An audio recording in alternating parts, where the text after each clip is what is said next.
right, so today, in the grand scheme of things, I think the dish is somewhat simpler. We'll be doing, and because someone had conflict with the shrimp, and I always end up anytime I have seafood doing two versions of it anyway, because my son can't eat it, so we'll try and do the same here.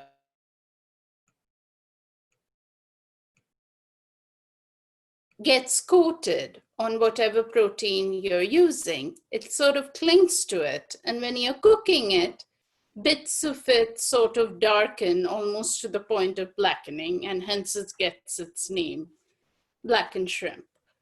Also, what the spices that I'm using are relatively simple. If you want, you can notch it up. You can add in, I mean, I've only used the oregano in this. You can use an oregano and thyme. The heat is your choice. You can add in more black pepper if you want. You can add in more cayenne pepper if you want. So the first thing that I'll be doing is adding the seasoning to both the shrimp and the chicken so that it rests a little bit, and then I'll do the salsa. And where are we? The one important thing is you want to try and make this as dry as possible. So I'll use like a paper towel and pat out extra moisture because you want the spices to cling to it without getting diluted.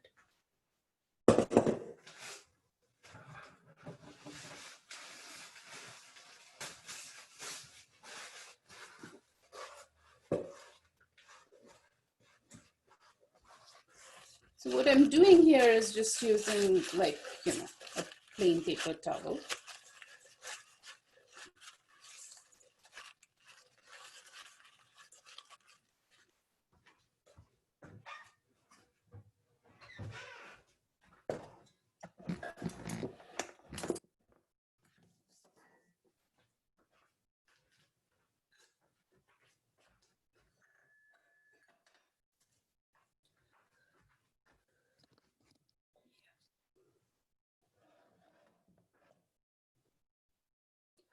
So this gets cumin. And I'm dividing the spices that I have between the shrimp and the chicken. And there's brown sugar, which again also helps in adding the color to the dish, because as the sugar caramelizes, parts of it darken and again gives it like this blackish coloring. So I'm shaking in salt. This is oregano, it's dried oregano.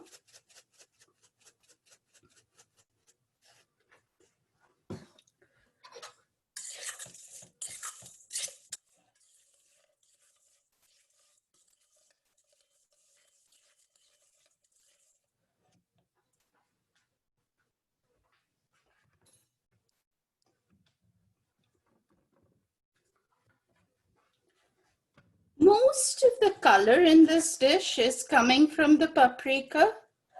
So make sure when you're coating it, it has like a good, nice kind of reddish color. So this is the shrimp. I'm leaving it, getting another spoon and doing the same thing with the chicken.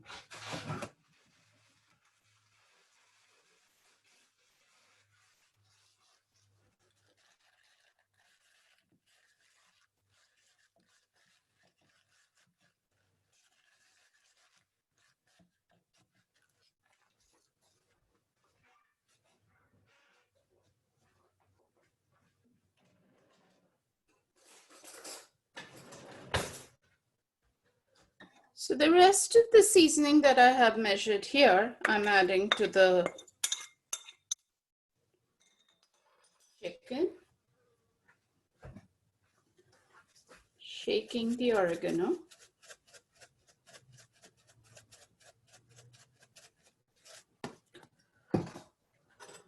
mixing it.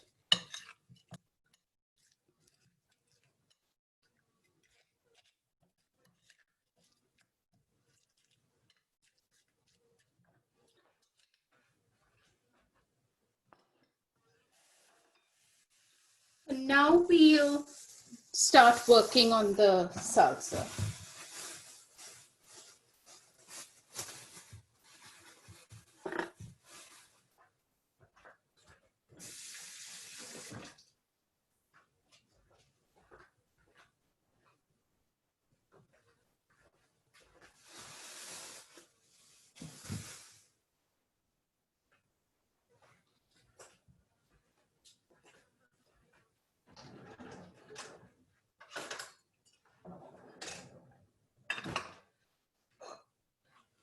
So fruit salsa like this works very well with something like fish or seafood. I'm using apricots and strawberries. Here you can use any other stone fruit of your choice. You can also use something like papaya if you want.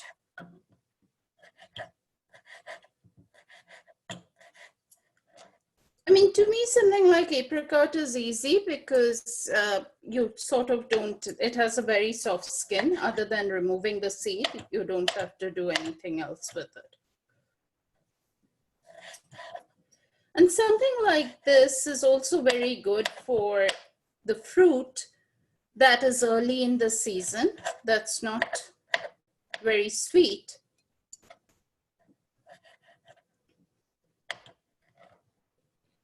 So I'm basically cutting it into the small dice. Make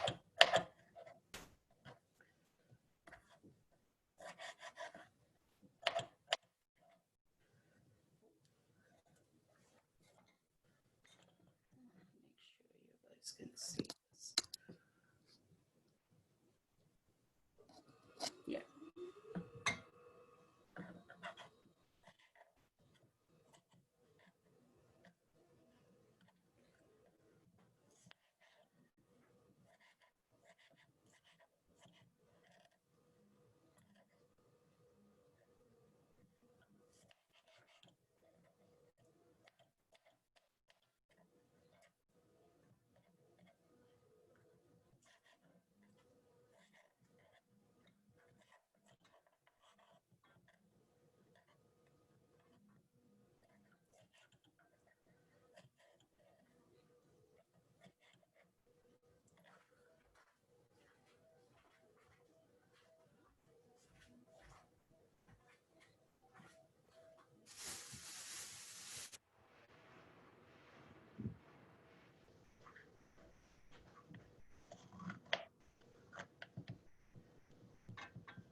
So now with the strawberries, all I'm doing is removing their tops and then cutting it to match the apricots.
now what I add to this is a little bit of ginger.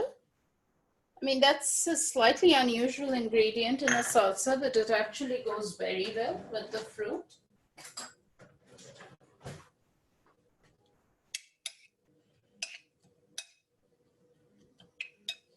Next, I'm adding in salt.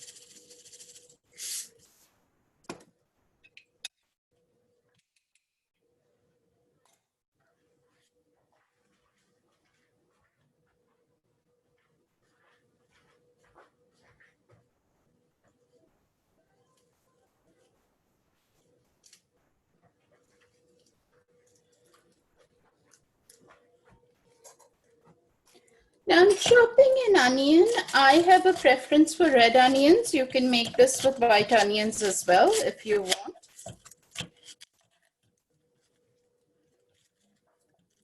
In this dish, however, the red onions also look nice, but again.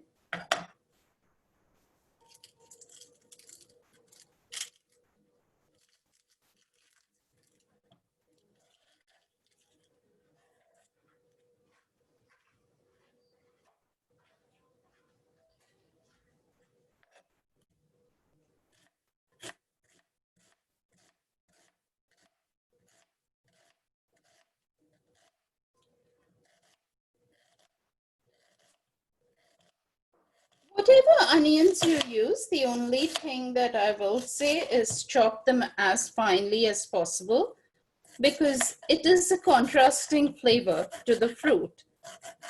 And you want it uniform rather than jarring.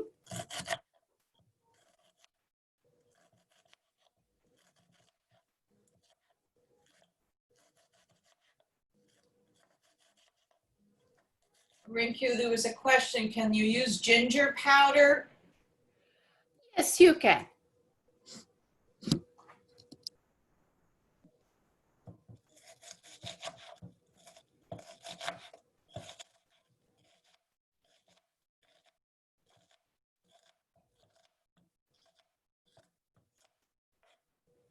Use very little then, like about a quarter teaspoon, because ginger powder is a little sharper in taste than fresh ginger.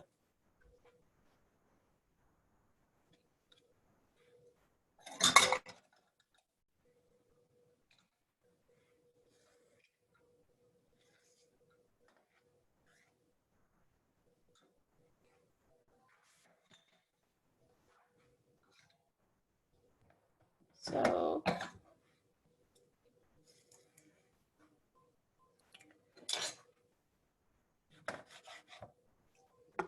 again, the jalapeno, use as much or as little to taste.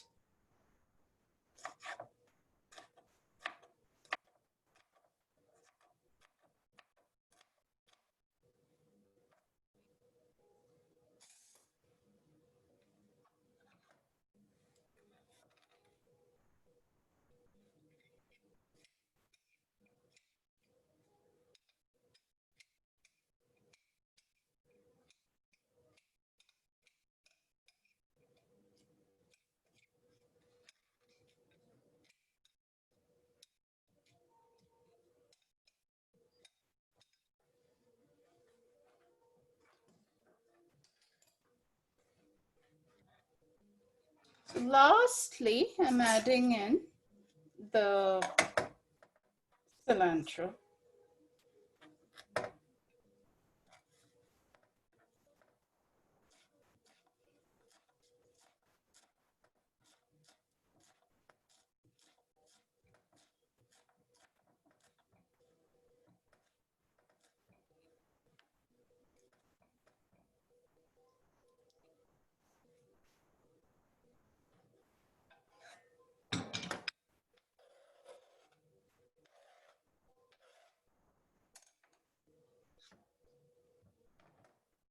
It smells very refreshing. If you're doing it, I'm sure you'll agree.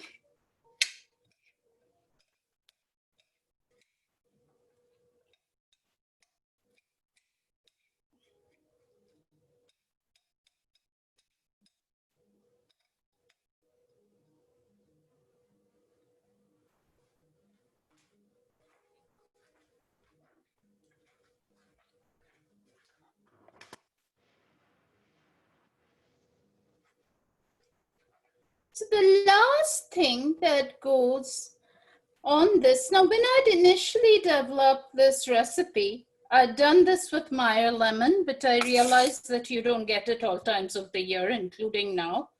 So the substitute for that is lime juice or lemon juice.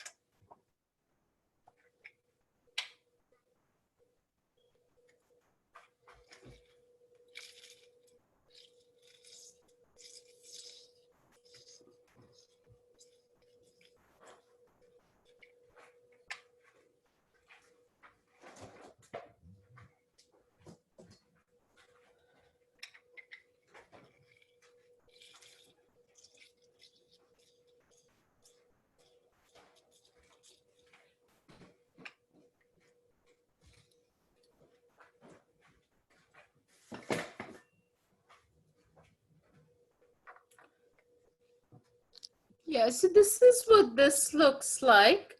Now what you want to do is let this rest for at least half an hour. I like to suggest an hour before you serve it, because you want all the flavors to kind of blend together. And while this is good with something like fish that we're doing today, it's also a fun salsa just to have like you would with chips or something like that.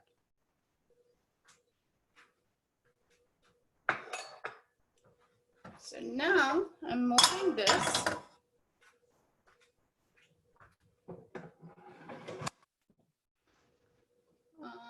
Yeah, you actually can see both of them, which is nice.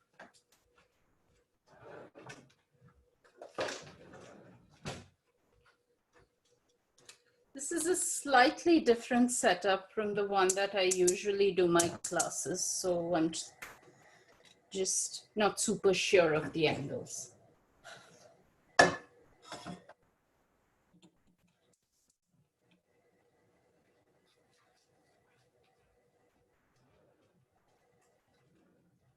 So the first thing that we do when cooking this is I'll be adding olive oil, and you want it to get quite hot.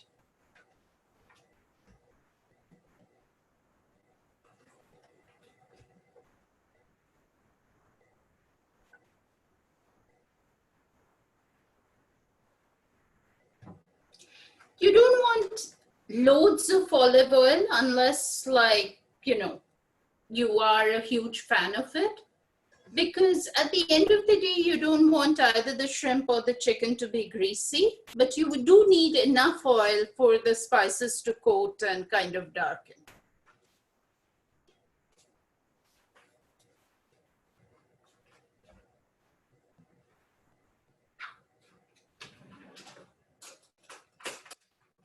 Now the garlic for this dish, I strongly recommend fresh garlic. I mean, if you want, you can use garlic powder, but it won't quite be the same.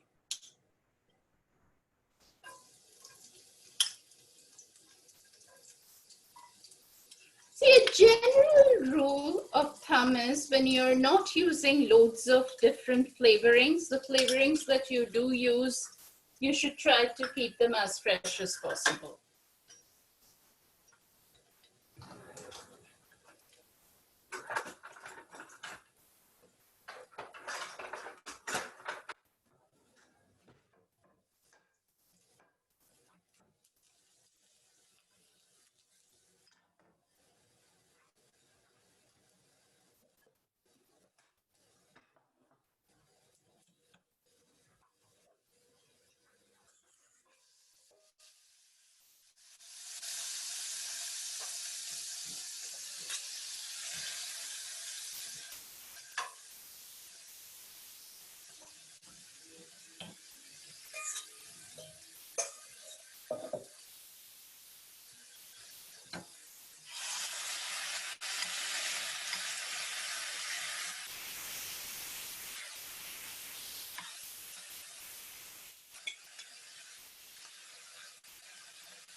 you're cooking this, try and find a pan that allows you to do this single layer if possible. It just makes your work easier.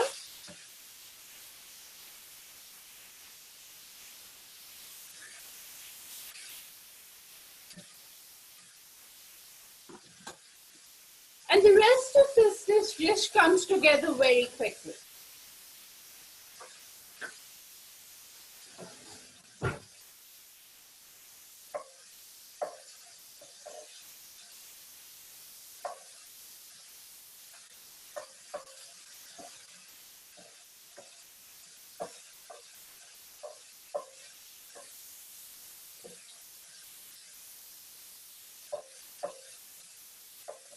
So all I did with the shrimp was separate it so that none of the flavors were overlapping. And the chicken will take a little bit longer, obviously, than the shrimp to cook. But collectively, none of this should take more than 10 to 12 minutes.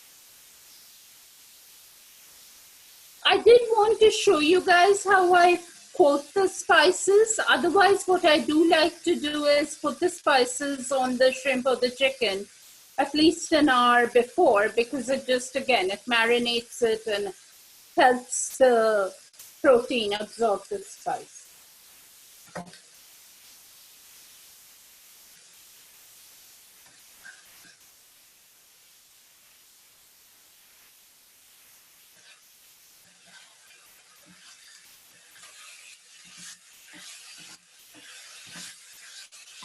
You know, I'm doing something different between the two. The chicken, I'm actually stirring it around because I want, the pieces are thicker and I want the spices to coat more evenly. While the shrimp, I've sort of left it alone in a single layer. Not a huge difference, but again, since I'm doing it, I do want to mention it.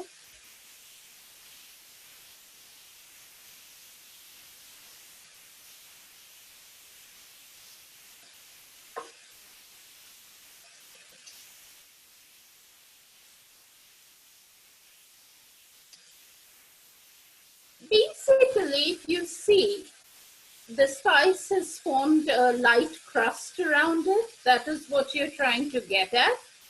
And now what I'll be doing is turning them one by one on the other side. Well, maybe not literally one by one, but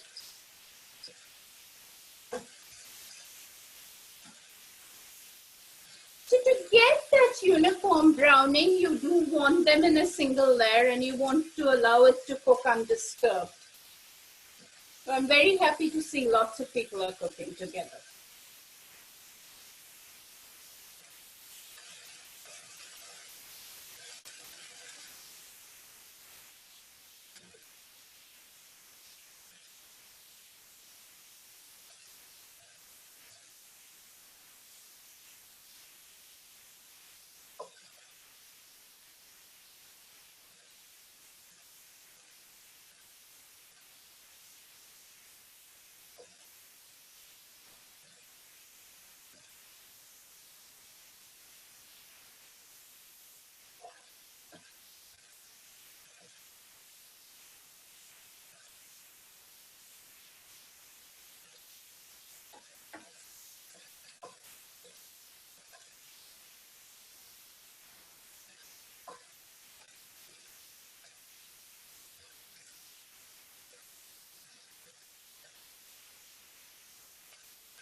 We give this another couple of minutes, and now I'm dealing with the chicken.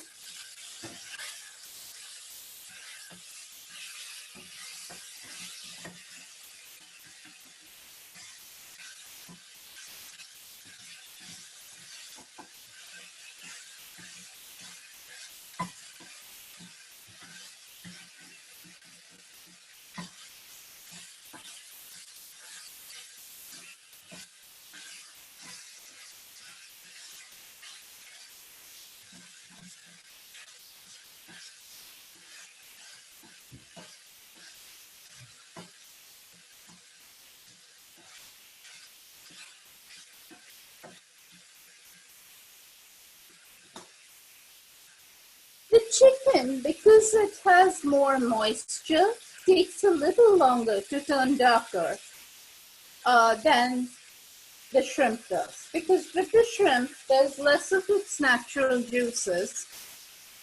So the spices are kind of getting dark quicker.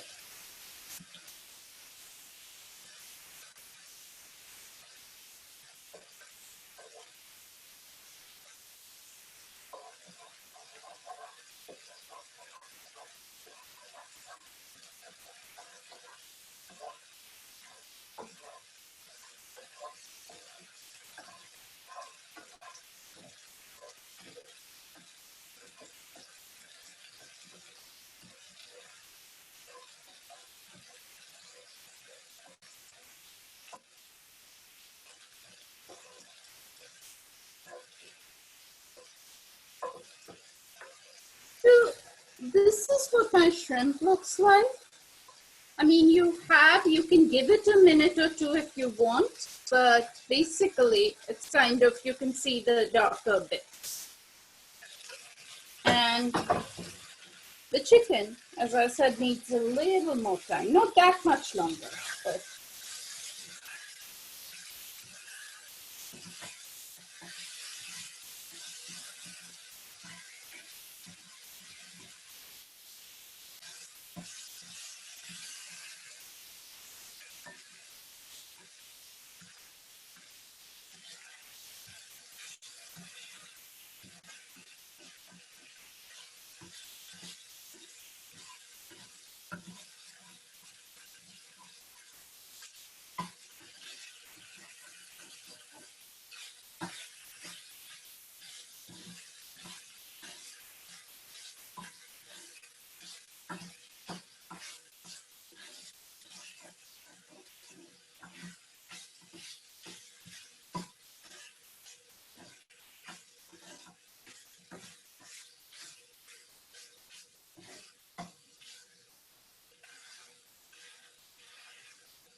the only important thing with this dish is to watch the spices darkening closely. While you do want those darkened bits, you do not want it burnt.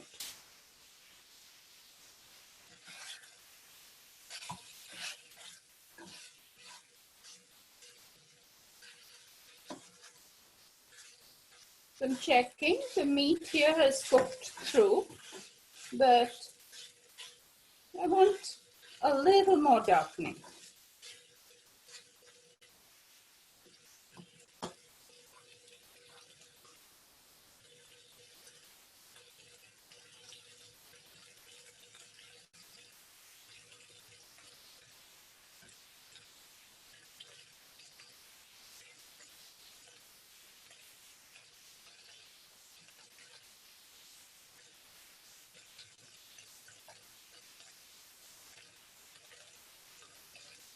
And what this gets finished off with, optionally if you want, is I have fresh oregano. If you don't and you want the color, you can use something like parsley or even cilantro. Just a note on fresh oregano, it's quite potent, so don't use loads of it unless you really like the flavor.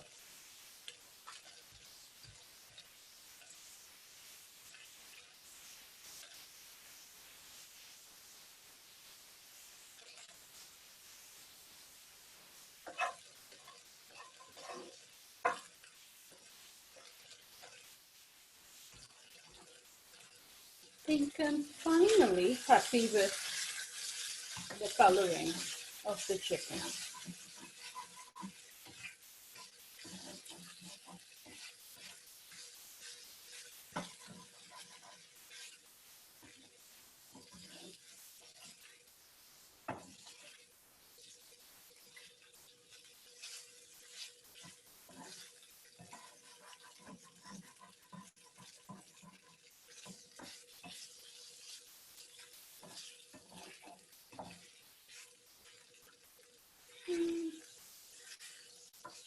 give it a couple of more minutes.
Yeah, so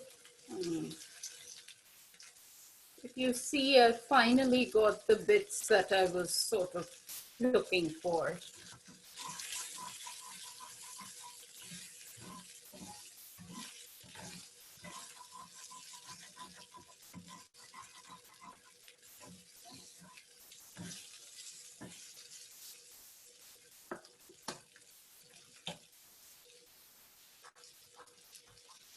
And if you look at them, I mean, on a plate side by side, they do look, the colors look like nice together, at least I think. So, let's see. That's, oh, we have lots of questions in the chat, I think. No? Oh, okay. Yeah,